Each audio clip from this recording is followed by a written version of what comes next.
talking about the history of zoning and talk a little bit about alternatives to zoning. Okay, so I want to talk a little bit more essentially about alternatives to zoning. So, hopefully I did this. Because zoning is not the only way to regulate land use. And so, last week there was something we talked about, restrictive covenants can be used, to regulate, not regulate, because only laws would regulate, to control. And we talked a little bit about the common law and the use of the court system to,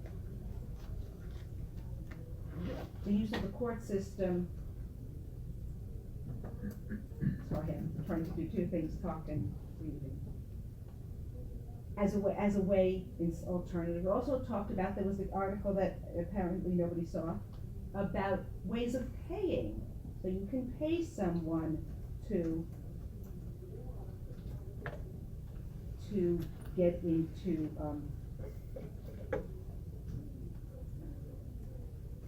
pay someone not to put in a use that you don't want. So today what we're going to start talking about at least is the court system and how the court system is used, or what there is about the court system that is used to regulate zoning. Now, does somebody have a light near the light switch? Can you see if you can figure out which light switch is up here? No, you need the one that's, try again. Ah, excellent, thank you. Okay, so we're going to talk about the common law and the way that the law regulates, the law, again, I just apologize for misusing the word, the way the law controls, the way the common law was used to control land. So if you think about it, when you own a piece of land, you want a couple of things. You want to be able, sorry if I didn't bold this, but it's law is. You want to be able to do as much as you can with your land, and you don't want anything that the neighbor is doing to in any way have any impact, at least any negative impact, on your ability to use your land. So, in the absence of any regulatory system, you resort to the courts. So, question, we're an action by a property owner, right? So we're an action, property owner next to you is doing something. You have a remedy. And then, when can you exercise those remedies? From what types of action? Anything the neighbor does? Only some things the neighbor does? What can you do? Does it depend on whether the neighbor is negligent or strict liability? Strict liability is when it doesn't matter what you do. For example, no matter how you do something, you can't make it perfect, and therefore there's always some potential for impact. So it doesn't matter what you do. So do you have to do something negligently, or is it just if you do it and it causes a harm to your neighbor, you're liable regardless of whether you did anything wrong? If the neighbor is entitled to a remedy, what is that remedy? Is it money? Is it an injunction? Is it something else? And if it is money, what can you do? And at the end of, we talk about this, we'll talk about whether or not, in fact, the courts really are a way, an effective, good way to regulate land use or land development. Okay, so there are, if you think about land, one way that you can regulate what happens on your property, right? Right, is trespass. Trespass is simply interference with or going onto someone's property when you don't have a right to do so. Trespass is absolute liability. If I step onto my neighbor's property without permission, I am guilty of trespass. I may not have caused any harm. I may not be entitled to any damages, but I have, as a legal matter, trespassed. If you go into a building that you don't have permission, I don't mean direct permission, right? A store is open to everyone. You can't be guilty of trespassing into a store. It's open to the public. But any other building, you could be guilty of trespass. So that is something that is absolute liability. But you're not going to be liable for damages. That's it. We've now talked about trespass. Really, we've talked about trespass because, if we go back. When you say absolute liability, you mean if someone gets injured? No. If you buy a car and the mere fact that you own the car and you drive the car, you have no liability, right? You only have liability if you do something wrong or hit somebody, right? You only have there's no liability merely from owning the car, okay? You have liability merely from stepping onto someone else's property. Theoretical legal liability, not actual liability, and you haven't done anything. But I am potentially liable. I don't have to prove, to be guilty of trespass, I don't have to prove that I harmed you. You only have to prove that I was there. All right, does that answer the question? Whoever asked the question. Who is it? Sorry, who are you saying has the liability? The person who stepped onto the property, right? If I step over the line onto your property, I have trespassed on your property. That's it, I have trespassed. I didn't do anything, so you couldn't get any damages from me. You couldn't get a remedy from me. Theoretically, you probably could go to court and get it if I did that every day. If every day I spent every day standing on your property and just stood there, you could probably go to court and get an injunction to stop me from standing there. I haven't harmed you. Let's assume I haven't, done actual harm to the land or something. I've still violated the law, right? Forget the law as written, the common law. I have trespassed on your property as absolute liability. I'm guilty, but I may not be guilty for damages. So with respect to land development, how would trespass be relevant in the area of land development? If we're thinking of this from land use control perspective, how would trespass be at all relevant in the area of land use regulation or control? Squatting on the land.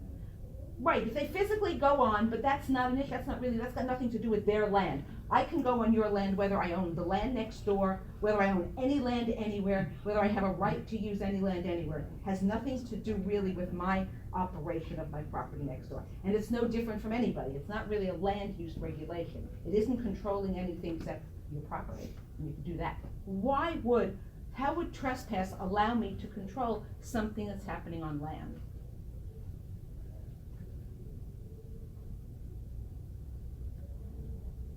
Aluminum company is producing aluminum. And when an aluminum company produces, at least in the 1960s, produced aluminum, it created aluminum particulates, very tiny microscopic particulates. The particulates went onto your property. Or I'm building a building. And as I'm building the building, as you may know in New York City, you build a building, you're going to get rats. Right? There are rats living under the ground there.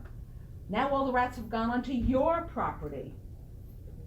I build a building and I go over the line. Well, forget that. That's, again, not land use. I'm building a building. I'm building a building and I create noise. I make so much noise in my construction. Are any of these trespass? What do you think? Wouldn't it be nuisance though? I'm sorry? I would think that'd be more nuisance than. But we're not talking nuisance. We'll get to nuisance in a minute. Yes, you are right. They may very well all be nuisance. But are they trespass? Why not? Isn't something, in at least two of those cases, something is physically going from my neighbor onto my property. He is causing the rats to go on my property. The aluminum company is producing particulates that are going into the air over my property, which is my property. Well, isn't trespassing when a human being? No, trespass has nothing to do with a human being. Trespass, you let your dogs run all over my property, you've trespassed. So yes, the courts have said that if there's anything physical, so microscopic particulates, where they are in fact particulates, is trespass. Smells is not a thing. Noise is not a thing. But anything, insects, dust, particulates of any kind, that's trespass. So trespass can be used to control what is going on next door. The problem is, of course, it is limited. There has to be something physical that goes from my property to your property. And if you think about the vast majority of times when you're concerned about what's going on around you, you're concerned about development in the neighborhood, it isn't really that something is getting onto your property. So trespass is a way to do it, but it isn't a particularly effective way to do it.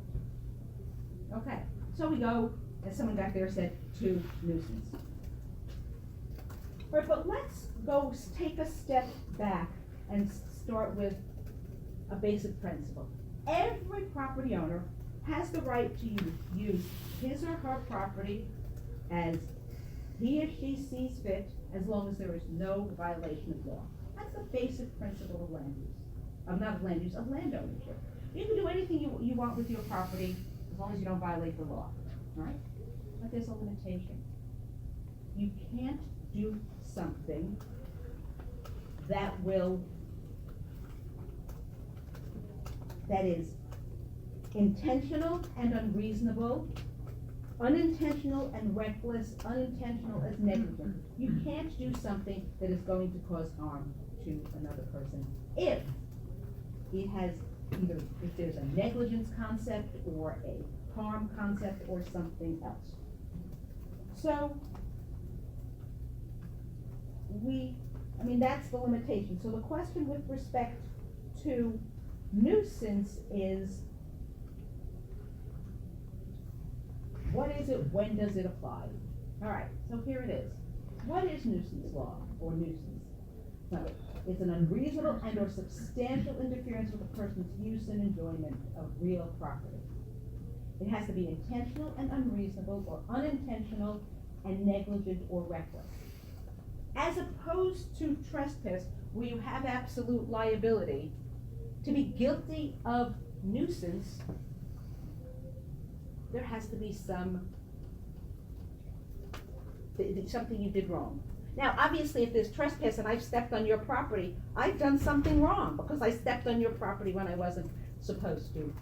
But nuisance has a little bit more of the concept of not just any emanation from my property. So if I have a perfume factory and I have beautiful aromas of the perfume, and let's assume you're not allergic, there's no issue of somebody being allergic to the perfume or something else, that might or might not be a nuisance. That might be a nuisance anyway. Perfumes can get really overwhelming.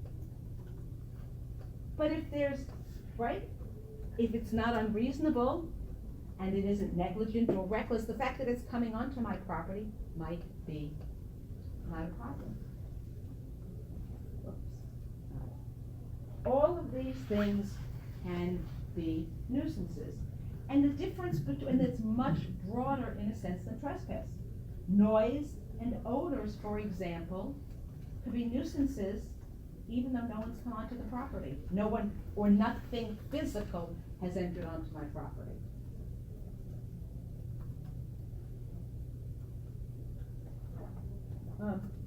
The other thing is, unlike trespass, it doesn't depend on physical invasion, right? There's no physical invasion of somebody's property, but it's a disturbance in your use or enjoyment. You're not just, and with any kind of law, there's a difference between doing something wrong, like trespass, I stepped on your property, and actually being liable for damages or liable for a remedy.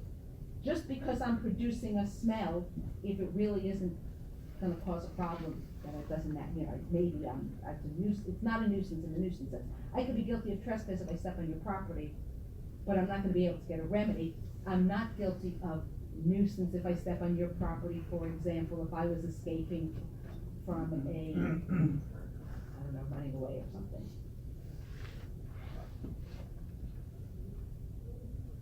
So, nuisance was a way to control land use and development by a neighbor, but it requires some degree of fault or intent, right? Without that, if you read one of the articles, talks about a gas station in a residential neighborhood.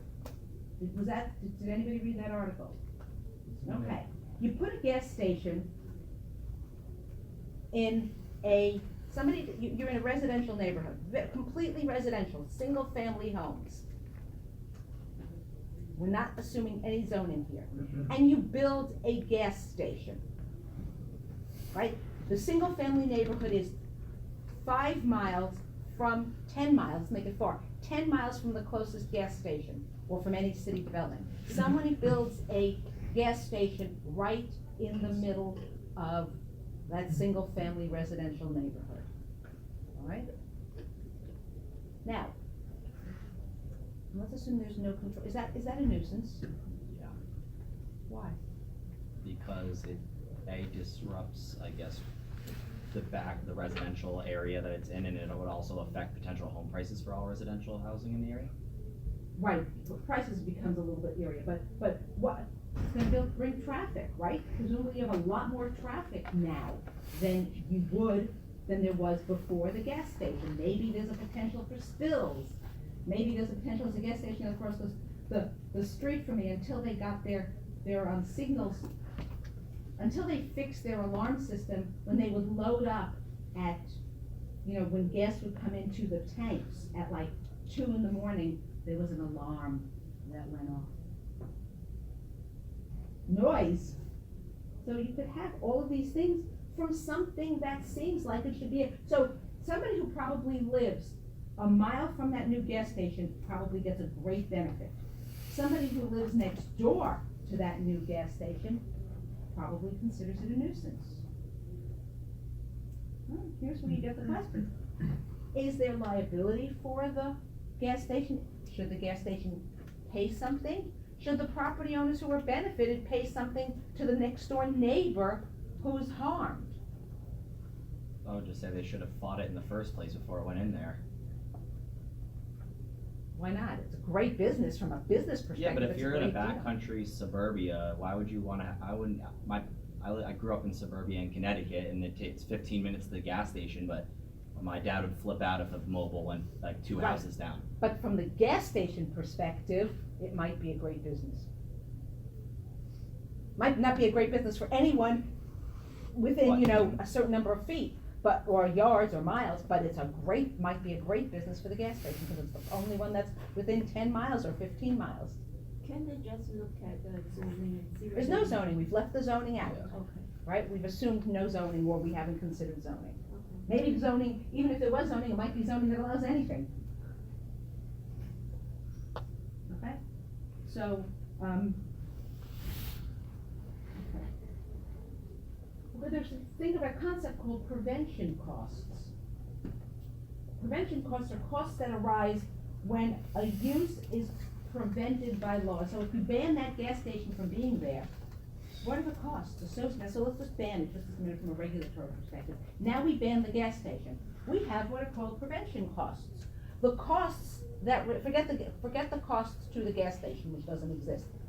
The homeowners have to pay more in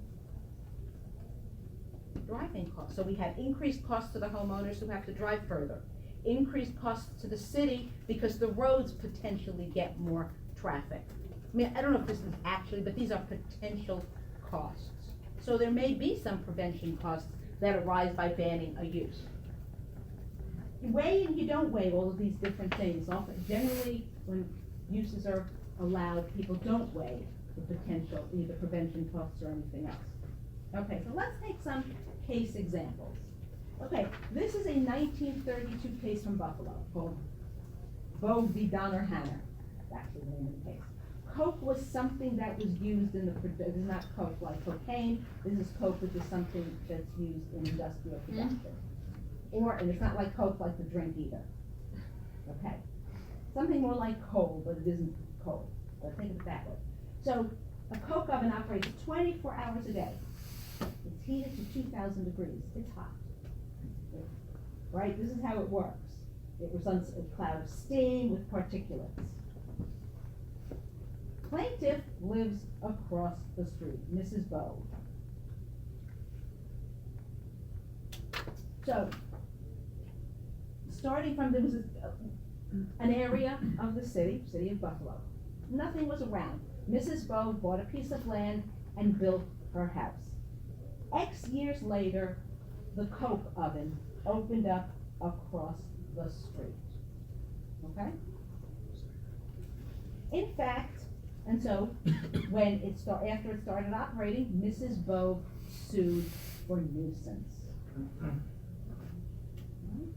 She sued for nuisance. She said that coke oven is across the street. She sued for what's called private nuisance because the only person affected was one person. Just one person was being affected by this, so she sued for private nuisance. She sued to stop it.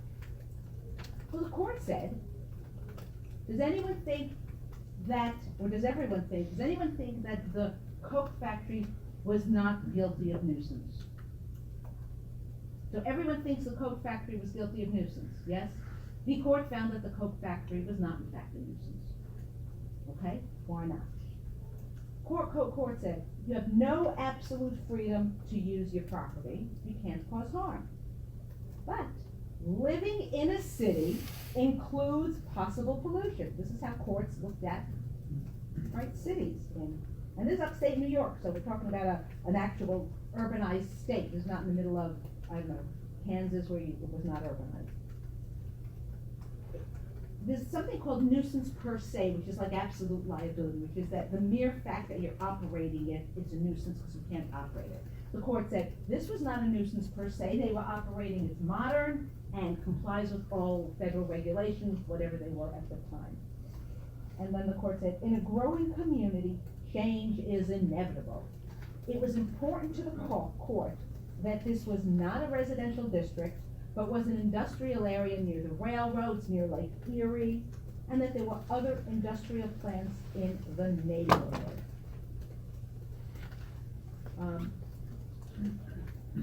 There was zoning, but at the time, the zoning allowed basically any use. This was what was called, New York City had them too, unrestricted areas, where any use was allowed. So while it seems like a nuisance from a legal perspective, the court said, no, it's not a nuisance. So, it isn't as simple as, yes, it's a nuisance. Okay. They could have sued for nuisance and trespass, right? Because the particulates were physically. Yes, it could have in theory been trespass. People sue for one or the other or both. So there's both common law of nuisance and trespass, and most states have adopted their actual laws on nuisance and trespass. It's a lot harder to prove trespass, and you have to be damaged. So even if the Coke plant was guilty of nuisance, of trespass because the particulates went on her property, I think the bigger problem was the heat, the smoke, the fume, the noise, the odors, all of this thing, rather than that. I don't know why she didn't sue for trespass. I can't answer that. If you think about it, I mean, like in a lease, you're entitled to quiet enjoyment. So if this factory is making so much noise, that she can now enjoy her property, isn't there some gray area there where she should get something for it? Well, but I mean, I think the court here was saying it's not a nuisance because it's doing what it can. This is a neighborhood that location, as we talk about, right for value or real estate, it's relevant here in the court's determination of whether it's a nuisance. Okay. Erie v. Gulf Oil. City of Erie, Pennsylvania against Gulf Oil. Okay? So Gulf Oil was proposing to build a 1.8 million gallon oil storage tank in a neighborhood that was zoned for industrial use but permitted all other uses too. Okay, so every use was permitted. And the neighbors complained.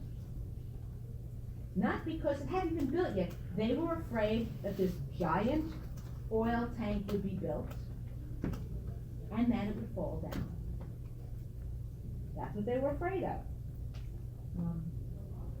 So the city, and then there's legal ways you can do this, the city sued on behalf of the residents. Okay, so the court said, so the court looked at it, so let's see, what do you think, is this a nuisance? No, why not? See, I see in the shape. Zone for industrial use? Right, and that is absolutely relevant, the zoning is relevant, zoning is not determinative of nuisance, zoning is relevant. Maybe it hadn't caused any nuisance, they were just scared of the Yes, nuisance? that's a big thing too, you can't get, it's hard to get something stopped when it hasn't caused any harm, but both of those were absolutely relevant concerns in winning. Well, the court said, like it did in the other, that the storage of oil and gas is not a nuisance per se, in other words, the mere storage of nuisance oil and gas is not a nuisance. The neighborhood is zoned for this, and the court also the court did something else. The court talked about, I'm looking for the one, for the quote. The court, just like in the other case, talked about the plant was modern and up to date. I'm sorry, I'm looking for a particular quote. Anyway, essentially what the court said is, oil and gas are vital to the economic welfare and the American way of life. That's what the court said. This was the 1950s. The plant is modern and up to date in every way. It was built under a contract with the federal government, and the work was done under the supervision of the War Department. Okay, so the neighborhood is appropriate. This was done well. It was not an issue, and check. All right, and it was done. So this was not.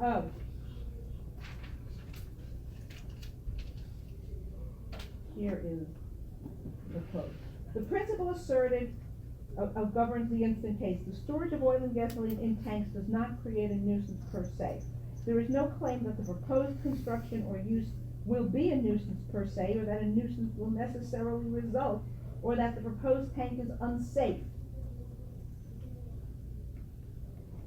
In this industrial age, persons living in or near a commercial or industrial area must subject their personal desires, comforts, and the depreciated value of their property to the public good.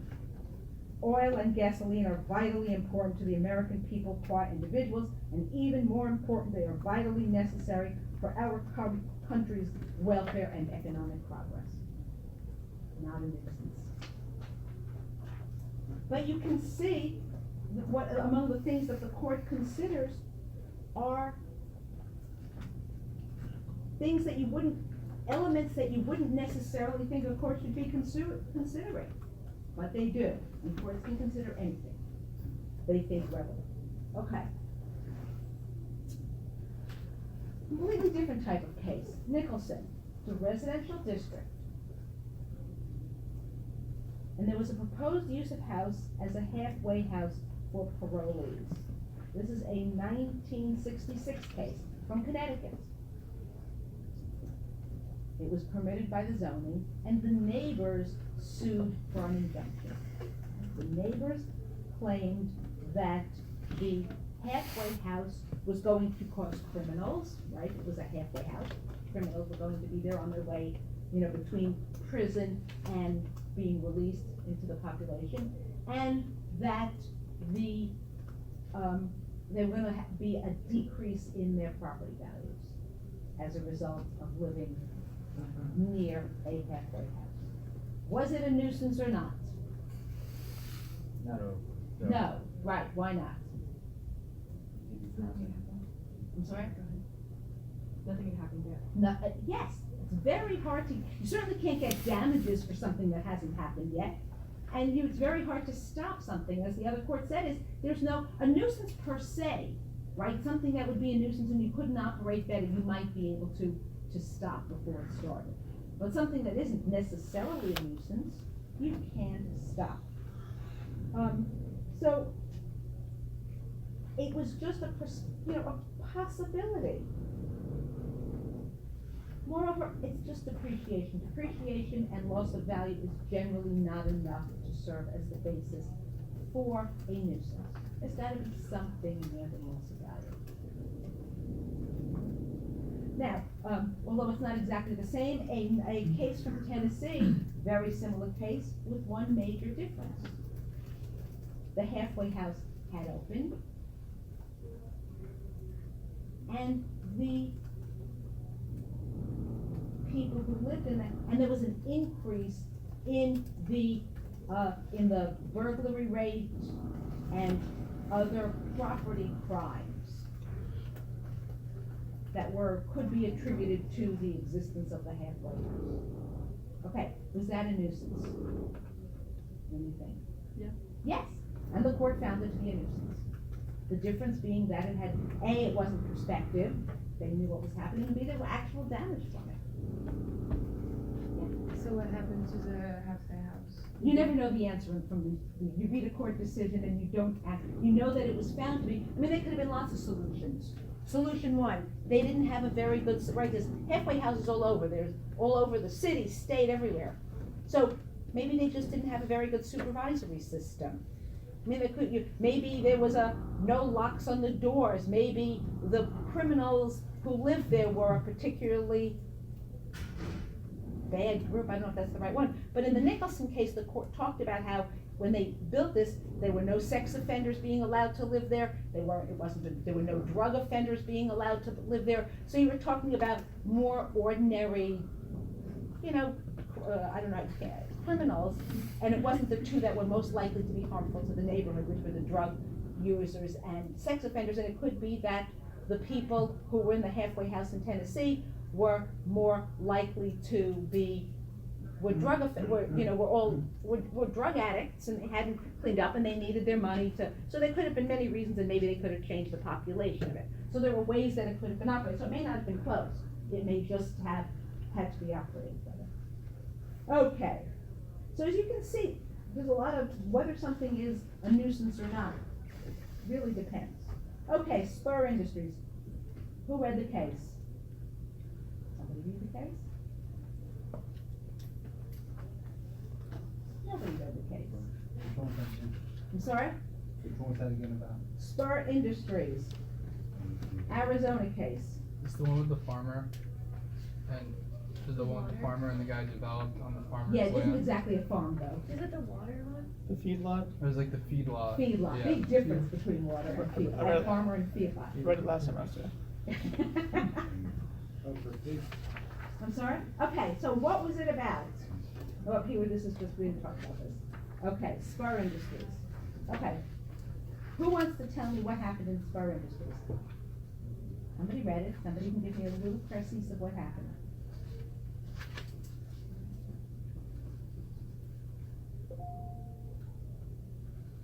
Okay. Land was agriculturally zoned. 1950, Spur Industries began to operate its, what is called a concentrated animal feedlot operation, also known as a CAFO. Anyone ever lived near a CAFO? Somebody grew up in the country? Yes. Did you live near animal, Yeah, I grew up on a farm. right, but did you live near like a pig farm or a cattle farm? No, it's Okay. funny you mentioned, there's a thing on Netflix called What the Health. I was thinking Spoke about that about too. Oh, what was it about? It's about Dauphin County in North Carolina has the most amount of pigs. Okay, so, but did you have any cattle before? You gotta watch it. I understood, right, I know, we're not making any, comments. Did you live did your farm have animals, like cattle or Yeah. pigs? Okay, tell me about them, what would you, if you had to say one thing about the cattle or pigs that were on your farm, what would you say about them? Dirty. Dirty, yes. Because cows and pigs defecate. And they produce an awful lot of manure. Now, manure is a good fertilizer. But it also stinks. And if you're thinking about modern animal regulation, it produces millions, hundreds of thousands of pounds of manure each, whatever it is. I thought I had the statistic of it. It produces a lot of, I'll use the polite term, manure, you can think of the word that's less polite as to what it produces. It stinks. Not only does it smell, but the manure, right, gets into the groundwater. And the groundwater leaches out and gets into any surface water, right? It can leach out to ponds, could leach out into if there's any surface body of water there. Okay, so that's, we have it. In 1956, 1959, Del Webb began to develop something called Sun City, which was going to be a giant residential subdivision. Why did Del Webb begin to develop a giant residential subdivision out there? To build homes? But why? Why out there? Why not somewhere else? Retirees, I'm sorry? retirees, maybe? But why there? The land was cheap. The land was cheap. And why was the land cheap? Because it was agricultural land, didn't have to be manure. And agricultural land has historically been cheap. Why, there's no infrastructure, there's nothing out there. Okay, so. Now you can't see this very well, but in 1962, this was Spur Industries, the cattle feedlot operation, and this was Sun City. Right? By 1965, that subdivision was, because it was so successful, was planned to hit this avenue, Olive Avenue, which was where Spur Industries was located.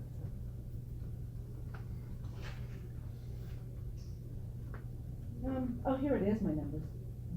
So it was producing, by 1965, it was producing 1 million pounds of wet manure a day. From 20,000 to 30,000 cows. No one would have wanted it. Presumably, obviously, the man who owned it, or the company that owned it may have lived there, and the people who worked on it. But if you had a choice, you would not have wanted to live there. Okay, so Del Webb brought a lawsuit claiming that Spur Industries was a nuisance. Why did Del Webb bring the lawsuit? It's harming sales. It was harming sales, so that was the first reason. What was the second reason? Became more of a public nuisance. Why did he care about that? Then the city or state could have sued, somebody else could have sued if it was a public nuisance. Yes, it was a public nuisance, but that's not, we'll get into it. He didn't sue because it was a public nuisance. He sued for two reasons. One, which it was hurting sales, and the second one was, he could have been liable to the people who already bought because he didn't tell them. All right? When you buy a condominium unit, the first page of your, or the first 10 pages of your offering plan is going to have, right, sort of warnings. Please be advised, right?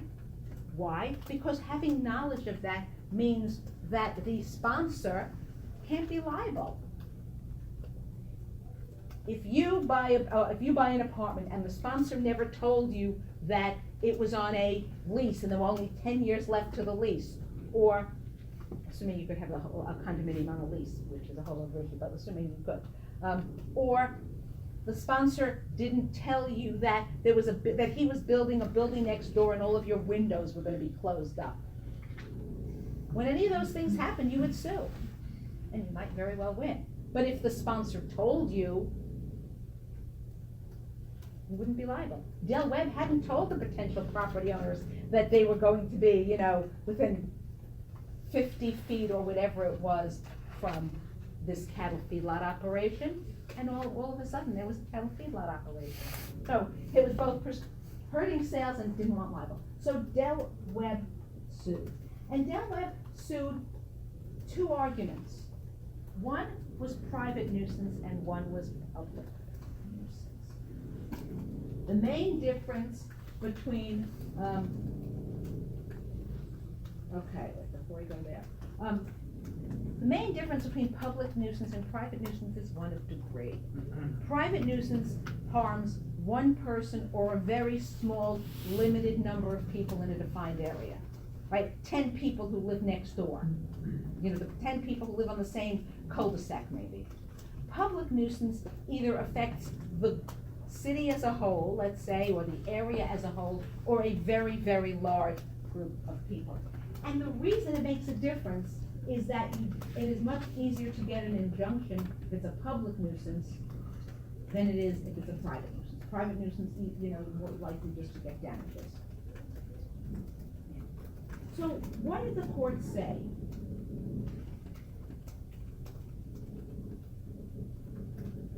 What did the court say? Did the court find there to be a nuisance?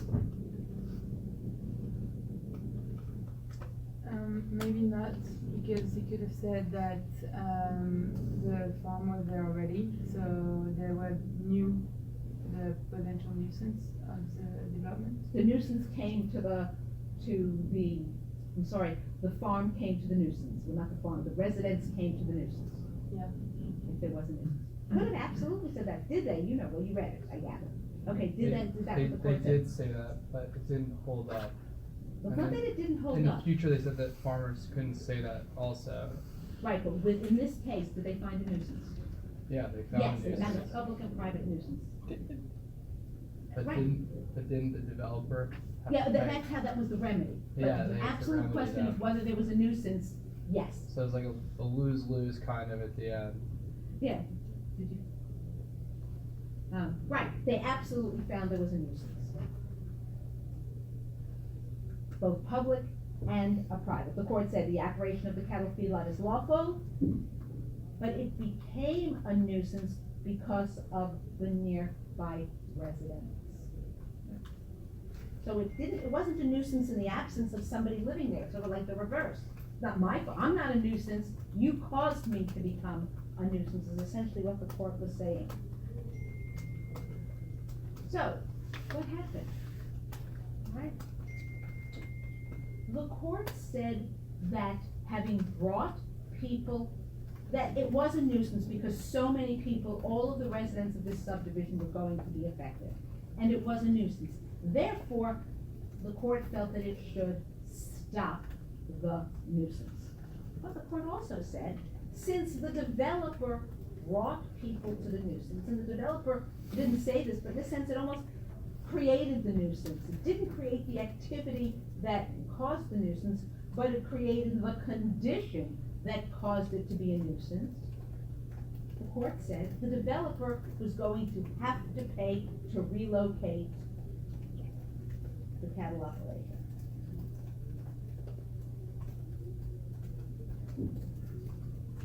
So it was a nuisance, and it was stopped, but the remedy, there was a remedy, but the goal of this would have in fact been to make the Spur Industries whole. At the end of the day, if it was done correctly, Spur Industries would have had no loss. Because Del Webb would have paid for all the costs of moving and establishing buying the new land, getting all those 20,000 cattle, wherever it was, and establishing whatever it was needed to be established. Then would Del Webb have owned the land? No. No, it No. would still be the. Well, I don't know how they did it. It could have done it a couple of ways. It could have owned it, it could have just paid them in the former. My guess is they wouldn't have wanted to own it because then they could be responsible for having to clean it up. So, my guess is, although in the early 60s, there wasn't a lot of cleanup issue there wasn't any cleanup required, but, so they may not have. I don't know exactly at the end of the day how exactly, what exactly happened, but the concept. So nuisance was very effective, nuisance law was very effective in this case in controlling land use. It was absolutely effective. The people got to live there, the industry got to be there. What happened? They were separated. The industry was allowed to establish itself somewhere else. Like zoning, right? This area is zoned for my subdivision and that area is zoned for, something else. Now, just, okay. But since we're talking about CAFOs here, I want to talk a little bit about the whole CAFO concept and the whole problem of agriculture. Agriculture is bad for land and neighbors for two reasons. One, smells. Oh, well, not two reasons. One, because of, think about smells. But two, and much more significantly, is the environmental impact. Pesticides, manure, whatever it is, it gets into the land, it gets into the air. If it gets into the land, it gets into the potential for getting into the water. On the other hand, we need agriculture. Whether unless you're growing your own, and even if you're growing your own, you may be using pesticides. And even if you're an organic farmer, manure is considered organic, right? Manure is not great. Wait, so I don't know anything about farming, but I know that manure is used to grow things. Yeah, it's a So fertilizer. that really just leaks into the soil and Yes, into it's a the water? problem. That's a thing? It's always absolutely a So problem. is that not sustainable in its practice, or you just have to be very moderate when you're using? I think you have to figure out how to do it, modern ways of doing it. Because people use manure, right, manure's been used for ever since the first person farmed, right? The first person planted something and said, right? Parts of the world, a lot of parts of the world is just human manure that's used for agriculture, for fertilization, because they don't have it. There are parts of the world that don't have animals. Doesn't it turn back into dirt? Eventually it does, Out of it? eventually it does, eventually it all goes into there, but depending on what you or whoever is manure it is, ate, you ate a lot of chemicals, the animal's eating a lot of chemicals. Think of the big problem now with antibiotics, right? It was just an article today which made me think of it, about the fact, well, it was a couple days ago, as we feed animals antibiotics get, and they defecate, the antibiotics get into the soil, they get into other things that are produced, maybe they get into plants, they get into the food chain, now we've got antibiotic resistant,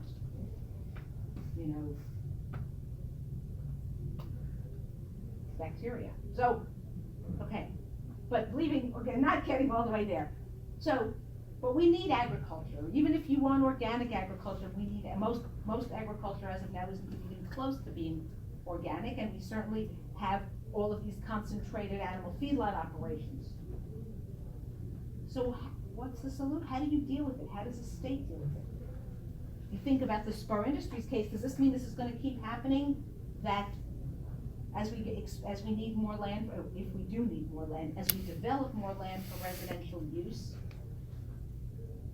and we're losing agricultural land, is this causing a problem?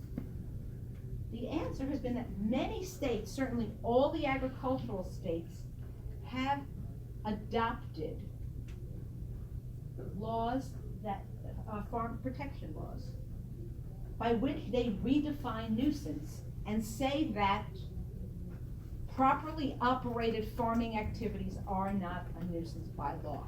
Therefore, if Arizona had such a law, when Del Webb began to operate, it could not have sued Spur Industries for a nuisance.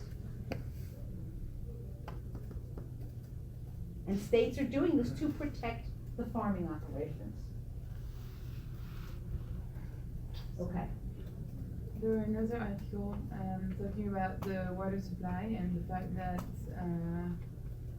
we're not in some places we don't have enough water to do anything. to do everything like for the people and for the farming and everything. So what's it say? Like how does the government protect the farming?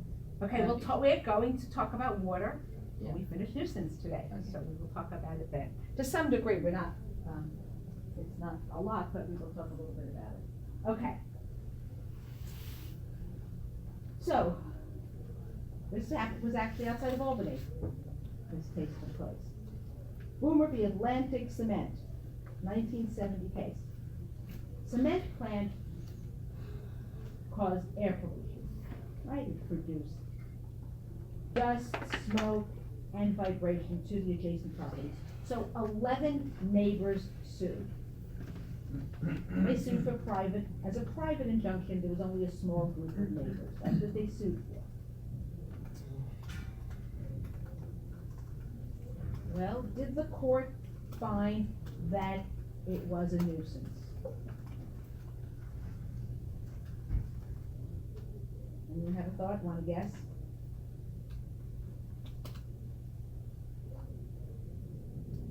Okay, the court, people are just, I want some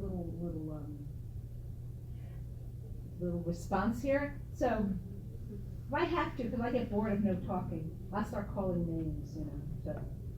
It'll help me know your names, but you may not want it, because then you'll have to admit that you don't know something. What's wrong? Was it was probably considered, Forget if there was a remedy. Simple question, was it a nuisance? Yes. it was a nuisance. Yes, it was a nuisance. The issue, there wasn't really much of an issue about whether it was a nuisance, and that was pretty clear. The real issue in this case had to do with what was the remedy. Okay? So the neighbor sued for damage, for an injunction to stop it, because that's what you want, right? That's the best way to deal with anything. And the court said that injunctive relief is not appropriate because of the economic disparity. That the plant was a $45 million of value and 300 employees, and there were only 11 neighbors, and they only had $1 million in damages. Okay? So from the court's perspective, the total damages to the neighbors was relatively small compared to the economic activity from the plant. The court also talked about the fact that a single cement plant could not develop, industry best practice. It couldn't change the industry. It could operate at industry best practices, but it couldn't, as a single plant, it couldn't sort of create new industry practices. And so instead, what the court said is the plant had to pay permanent damages. Right, it's $1 million in damages and it's a 45 million. That's not a huge, whatever. That until the court, they started paying the damages, that they couldn't operate, but once they started paying the damages. Now, this was a private nuisance lawsuit. Suppose more than 11 neighbors had been affected. My guess is that there's a good, and suppose a significant number of neighbors had been affected. In that case, it's a much greater chance that it would have been enjoined from operating. Which means they would have to shut down. Which means they would have to shut down. Wouldn't it be cheaper to buy the houses? Yeah, that might have been another solution. The $1 million that they were paying was obviously less, or maybe that's what they ended up doing, that they paid, and they bought all the neighboring properties. Yeah, but it was a limited number, right? If the entire community, if the entire neighborhood for 5 miles had been affected, it would have been a different thing. That's what I'm saying. Yes, and that's what they paid the $1 million. Yeah, they paid all the costs. So.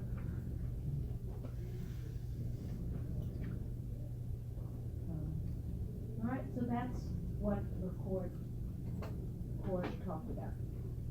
Now, just as a nuisance comes up, still continues, notwithstanding the fact that 95% of the United States is zoned. Or 95% of cities and communities are zoned. There's rural land that isn't zoned, but the vast majority of land is. But modern issues that relate, that nuisance comes up on? Fracking, windmills, weed production, right? Weed farms and weed businesses. Shooting ranges. Shooting ranges have become an enormous issue on nuisance. Not from less really from the fact that you're worried that the bullets are gonna come across your property line, because they're generally operated in such a way that the bullets aren't really, but from the noise. Shooting range next to you is incredibly noisy. And in some states, just like they've done with, the agricultural laws, and those, by the way, are called right to farm laws. Those kinds of laws are right to farm laws. Just as they've done in some states, just as they've done with right to farm laws, there are a couple of states that have laws that prohibit you from suing for a nuisance because a shooting range is near you, right? All of those laws have probably come on the books in the last 15 years.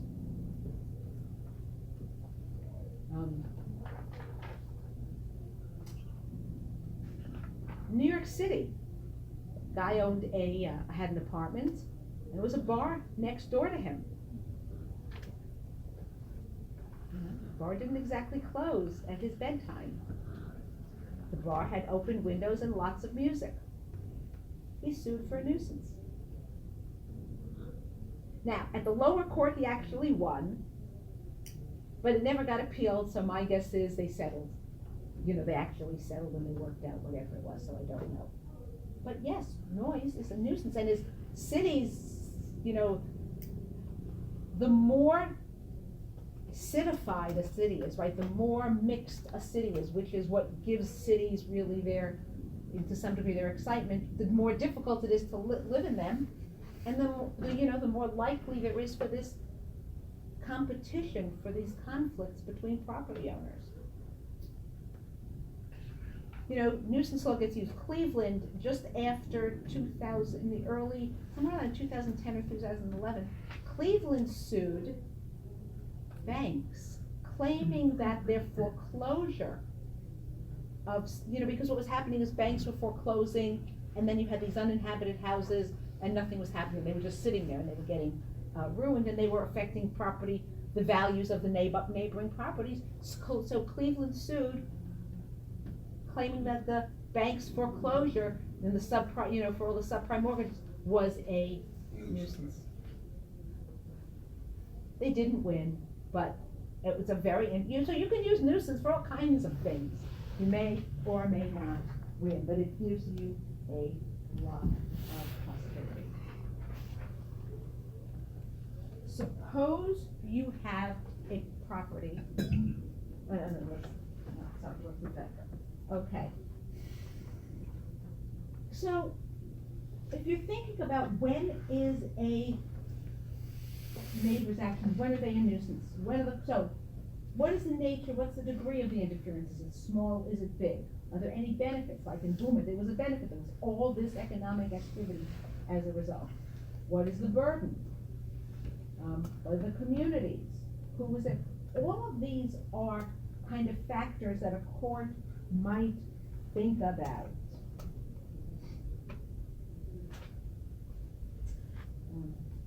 Another modern nuisance is bamboo. Bamboo is not a native plant in the United States, and it is it's like mint, if anybody's ever grown any mint. It takes over, and it's impossible to get rid of. A property owner sued her neighbor because the bamboo that the neighbor had planted had taken over her property, and the court found that it was a nuisance. That it was reckless, and it was reckless. They shouldn't have planted the bamboo along the property lines, given the way bamboo grows, and the neighbor had to spend tens of thousands of dollars to remove all the bamboo, because they had to go however deep they needed to go to get rid of all the soil and all whatever it was that was causing the bamboo. Yes? So this would not be considered as trespass? It could have. Something could be both. Just because it's both doesn't mean, but just because of the way the laws are, and it's easier to sue for nuisance.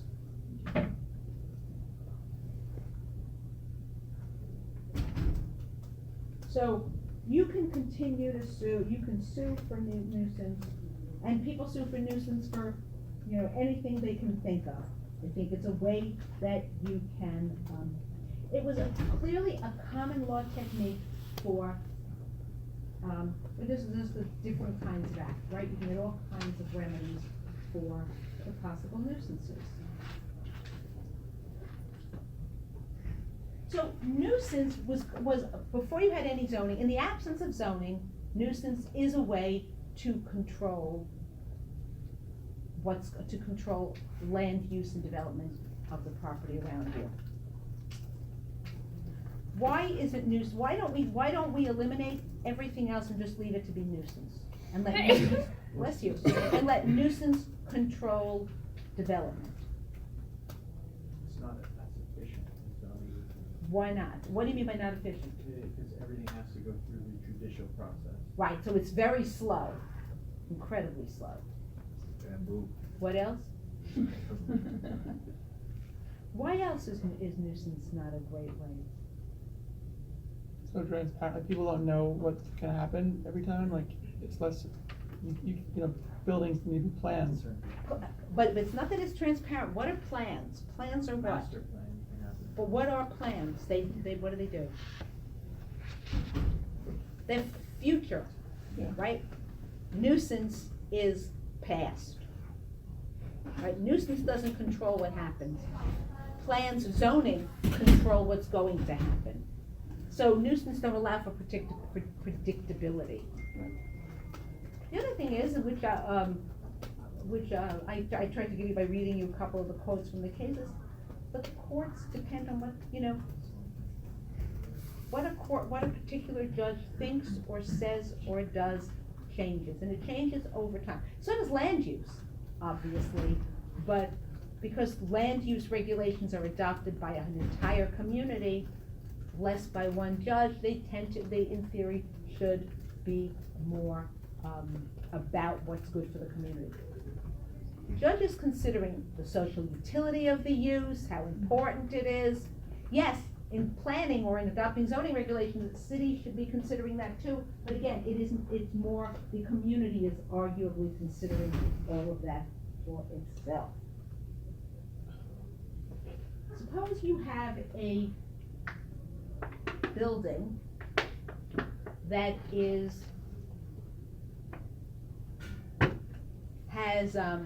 being used as a drug trafficking place, and let's just assume, leave aside for the sense whether it's against the law. Leave this aside for a minute. And maybe don't leave that aside, keep that in mind, sorry. Let's take something that's less so clearly illegal. Somebody's operating a building, and what's going on there, nobody, in the buildings, there's noise all through the night. People are setting off firecrackers. People are setting off fires in the building. People are doing all kinds of possibly illegal activity that's emanating from the building, happening on the sidewalks. Is it a nuisance?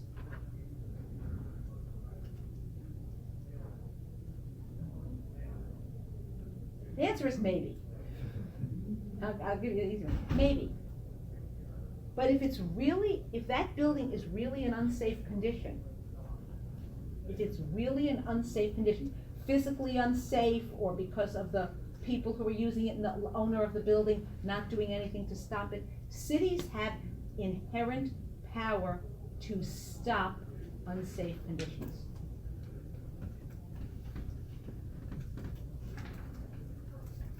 Okay, it is part of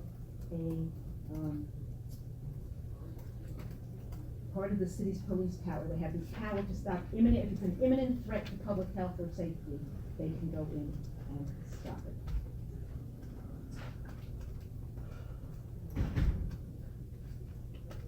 One other thing about nuisance, as shown by both the Boomer case and the Spark Industries case, is in both of those cases, the entity, the person causing the nuisance, had to internalize the costs of fixing the nuisance. So arguably, there are some good things about it. Why should everyone else pay for those things, the property owners have to do it themselves? Okay, so, but as I said already, nuisance is really not the best way to regulate and control land use.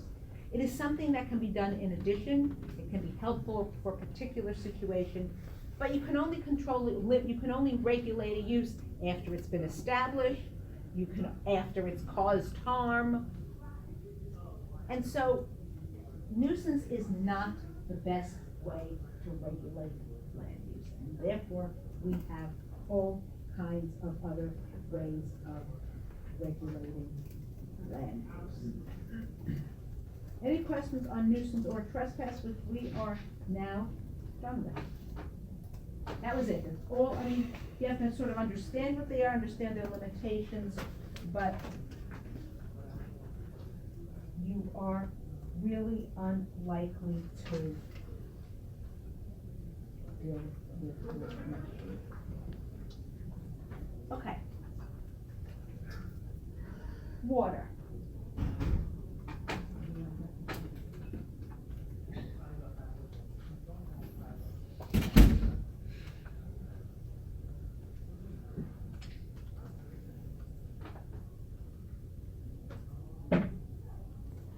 Okay.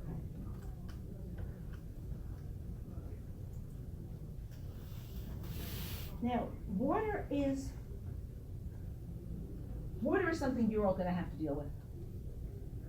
And I mean this seriously. When you start developing, when you start thinking about it, unless you're developing in a city like New York, which at the moment has an abundance of water sources, it is going to be an issue for you, no matter where you are, depending on where you are. It is an enormous issue. Between climate change and overuse and pesticide and similar pollution damage, there's an enormous water issue out there. So we're going to talk about it a little bit today with respect to how it's, about water and just some concepts about it. But as I say, unless you're developing in a city like New York that is so big and has such abundant water sources, at the moment, it's not an issue. And as climate change happens, it could very well cause even New York City to have problems.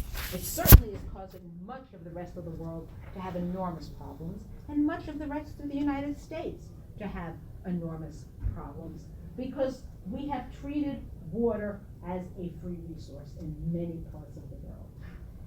All right. Think about water. You have to think about sort of water in this connection. It's kind of two kinds of water, right? There's surface water, rivers, lakes, ponds, streams, water that's there, and groundwater, which is all the water that is underground.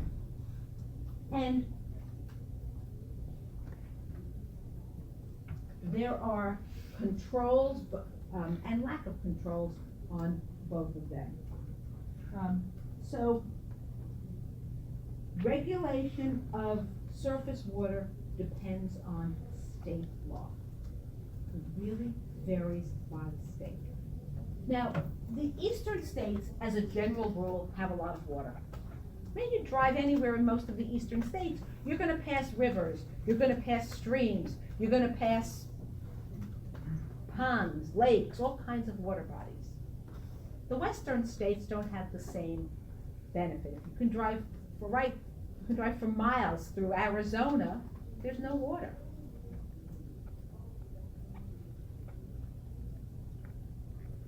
And so different systems of sort of allocating water and water rights developed in the two things. On the eastern states, we have what's called riparian rights. This respect, all I'm talking about now is surface water. And really this develops with respect to, when we think about use of water, we're talking about use of water in three principal contexts. One, for farming, right? You pull out water from a stream to use for your farming. And two principal contexts. And two, water that's used for any kind of development, for people to drink. So the eastern state's the system of riparian rights, which is that every property owner has the right to use the water that's pertinent to their land. If you have a stream next to your property, you can use that water. There's equality among users. Every property owner who owns, so we have a stream or a river, every property owner has the right to, and when I'm using here the word use the water, I don't mean put a dock in the water. I mean use water from that water body for the purpose of agricultural or for the purpose of drinking.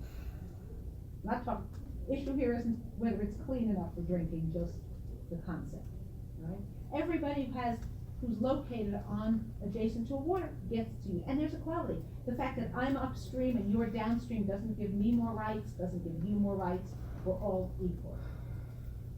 The river is a shared resource, we all have the right to use it, take water from it. None of us can take it so much that it would deplete someone else from using it. I couldn't siphon off all the water, dam it up I couldn't dam it up below me to prevent everybody downstream from getting the water. They have as much right to the river as I have to the river. And the water goes with the land. When I sell my land, I'm next to a river. When I sell my land, the rights that I have to the water just come with it. It's not like I have specific rights. I own land after the water next to it, I get to use. That's called the system of riparianism or riparian rights.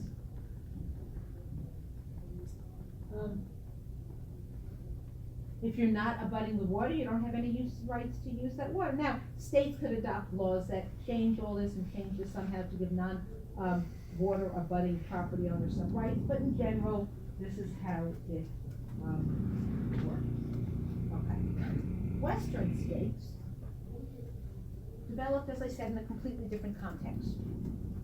There was no water. There wasn't water everywhere. And so the doctrine is called beneficial use or prior appropriation.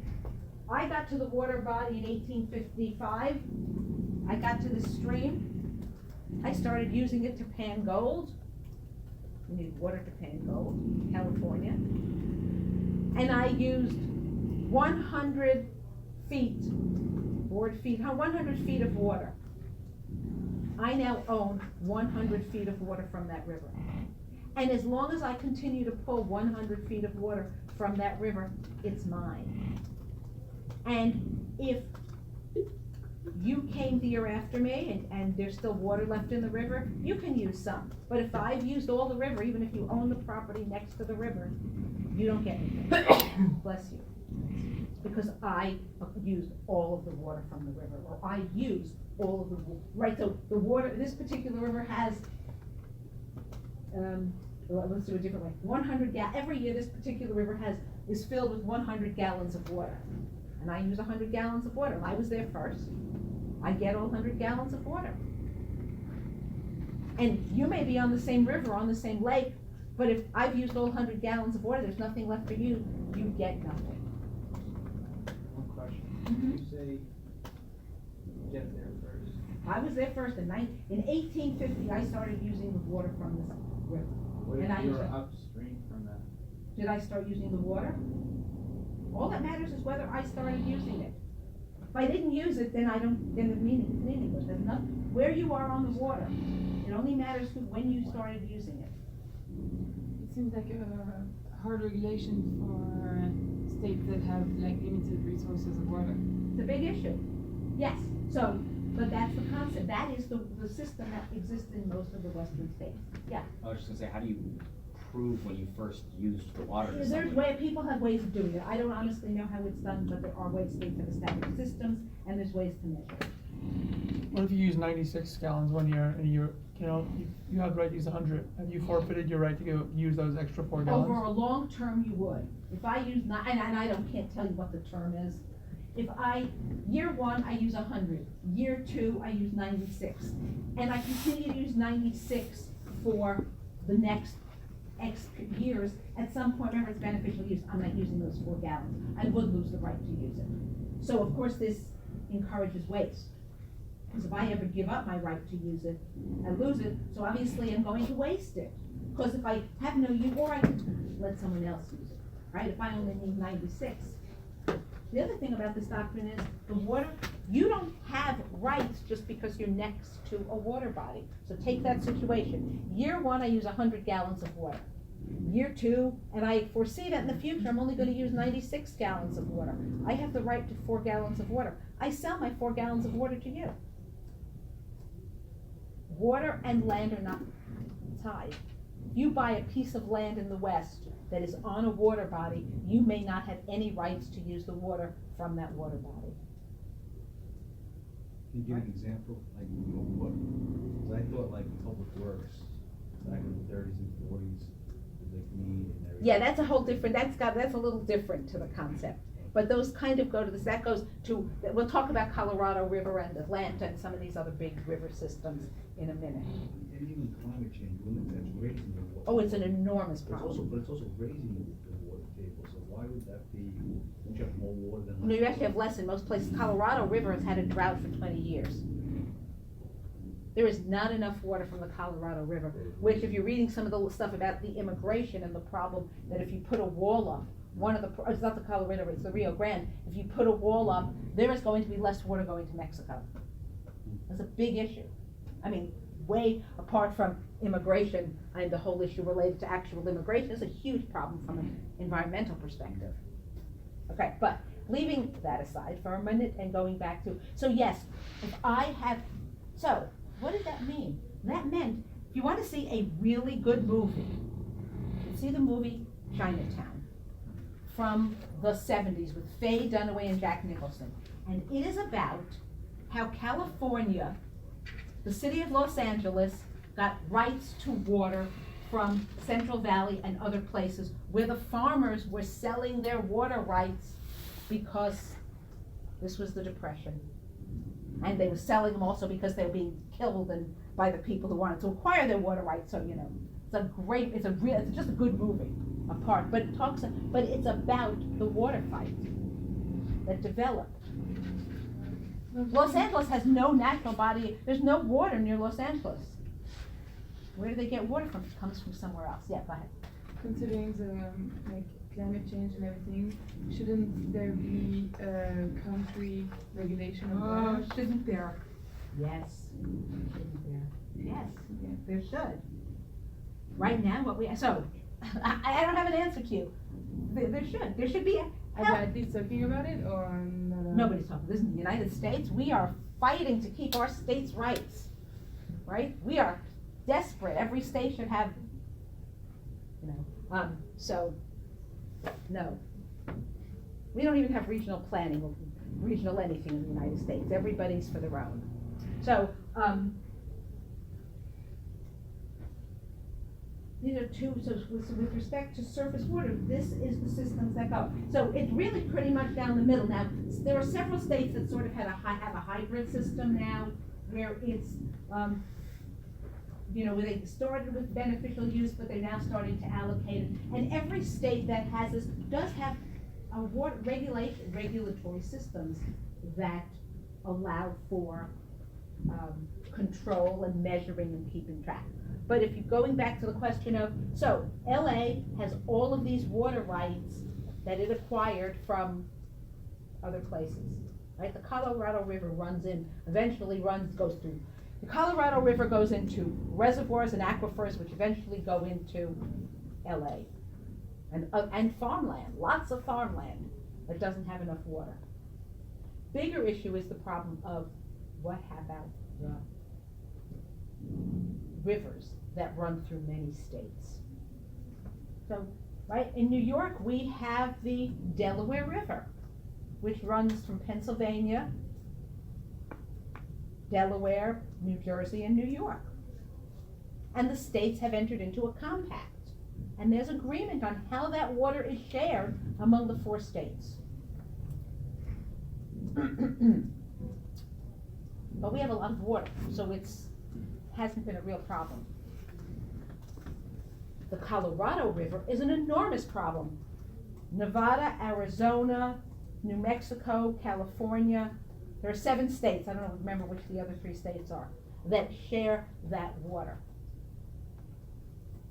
And there are the water's been allocated. So this is resolved by the Supreme Court, these shares, and they're always in litigation. There's a big problem in Atlanta. There is, they have had a water shortage because there's enormous growth in Atlanta, and they're upstream of parts of some other cities, of some states, they're upstream of Florida, and each state needs the water for different uses. Florida needs the water, not for drinking, they actually need the water from whichever river it is that is doing this to go down into their Apalachicola River, whatever, I'm not sure how that, of the name, but that river is running out of water. They need the water to come from upstream to go into Florida because they need it for their, some crustacean lives there, and there's a huge crustacean industry there that relies on the water. Atlanta needs it for the people who live in Atlanta. Different industries have different rights, and these cities and states are fighting about it. Now, the Colorado River has had a drought for 20 years. There is probably not enough water to feed all the people who have to satisfy the requirements of all the people who have water demands. The residential development of Arizona is dependent on the water from the Colorado River. Agricultural growth in California is dependent in some parts on the water from the Colorado River. If there's a drought and there isn't enough water to satisfy that, the states fight about it and create these, but there are laws and interstate compacts that resolve it all. So my main point of talking about this is water's a big issue, water's a problem, and you are going to, so this is just, so there's the river. Oh, sorry, it is the Chattahoochee River starts up north of Atlanta and flows all the way down. And there are problems, with too much. If Atlanta takes more to satisfy the needs of all the people who are moving there, then there's not enough water flowing down to this river, which is necessary for particular economic growth and uses of Florida. So, they're fighting about it. If there was, and in the East at least, it's less a problem of, so far we haven't had a problem with drought. I mean, any given year you could have a drought and there's not enough water, there's less water, right? Sometimes you'll hear New York State is having, in New York City there's a drought, and so you're not supposed to water your lawns and you're not supposed to wash your cars and other things. But that's an intermittent a couple of years now and hasn't been a major issue. The bigger issue is as we have growth in people, as we're developing more, and as we don't have any regulations restricting it, we waste water. We are not a sustainable society with respect to water use. And at the moment, there isn't any incentive in the system to do that. So I say to you, as you go out there and you develop and you become a developer, or you work with a developer, or you look to develop, keep in mind what the water situation is. And that developing sustainability in your water system may cost you more today, but assuming you're a long-term homeowner, if you're developing, get out, it's not gonna matter. Unless you care about it. You can have some ethic about it though. So, if you spend a little more and develop something that's more sustainable, it's a huge issue with agriculture and lawns. I mean, why do we all have lawns? I have a lawn. I see no reason for it. My husband and I disagree on this, but I see no reason for a lawn. I'd be just as happy to have wildflowers, just plant wildflowers and let my lawn go to whatever. Okay. Now, just to finish up on water, we also have groundwater, right? Groundwater is underground water. It's called groundwater. There are a variety of sets of rules with respect to groundwater as well. So these are called different, right? The American rule, a landowner has right to reasonable amount. The absolute ownership or English rule is each landowner has the right to all the water it can pump. Prior appropriation is on your beneficial use, the same concept as with respect to surface water. And there's variations of all of these. But the problem with absolute, this was an issue several years ago. There was a Texas which had the absolute ownership rule, and some guy was pumping had a well in the ground. And, you know, if you're pumping, you're not just gonna get the water that's underneath your property, you're gonna get all the water that's in that aquifer, all the water that's in that groundwater system. And he was pumping all the water and was selling the water to people hundreds of miles away. It became a big issue. Because people nearby were, and this was a minority, because it was mostly minority groups that lived near this particular property owner, and so they didn't have enough water, because their wells weren't as deep as his. You know, he was a commercial water getter. There's an issue that comes up with respect to all you people out there who drink bottled water. Your water comes from somewhere. The water is being pumped out of the ground to be sold, which means there's a tremendous waste of water. And whatever the water is coming from, you're depleting the water up there. Or even if you eat fruits and vegetables, or anything, the majority of it's water. It's part of the reason why California's in drought. They're exporting all their water and produce. Oh, well, California is all about the agriculture. I mean, the water is for the agriculture, and the agriculture needs water. Almonds apparently are huge, need a lot more water than other things. I'm not thinking of water in that theoretical sense of water, isn't it? You know, just the use of water, right? In California, the water, that's what the biggest user of water in California is the agricultural industry, some of which comes from the Colorado River, some of which comes from other places to support it. In America, do we just go by American rule, or is it? No, that's in the U.S. These are all different ways, depending on your state. It's state regulated, right? It's state. I mean, there is some federal control on this, but it's not particularly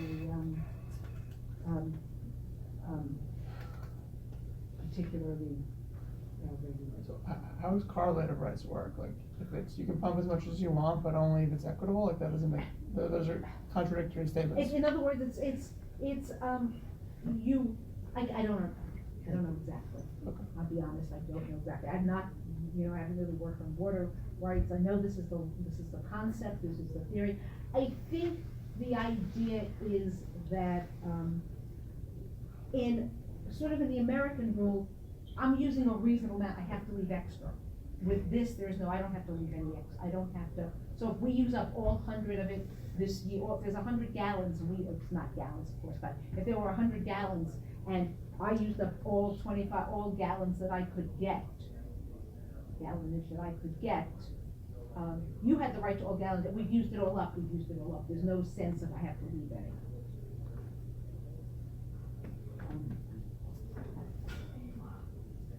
Now, one more thing I just want to say about water has to do with what is called navigable. So I'm talking, all of what I've just been talking about has to do with the use of water, right? Whether it's for drinking, or it's for agriculture, or it's for industry. A completely different issue is who regulates the body of water.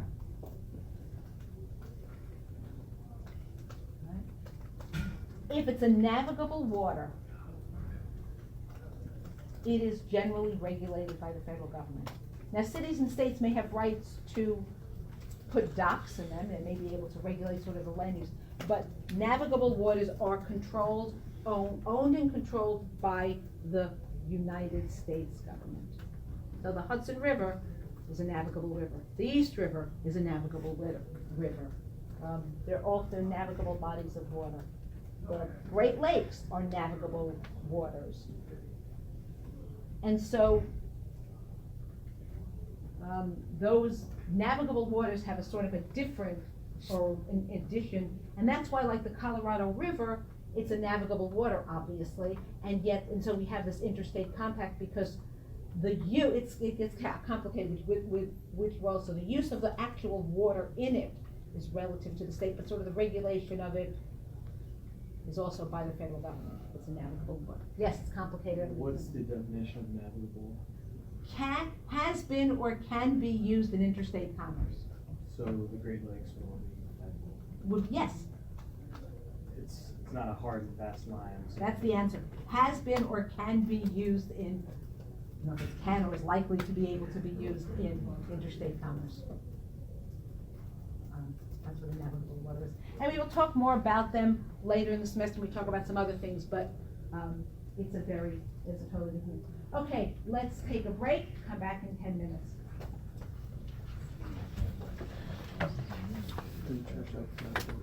Yeah, that's right.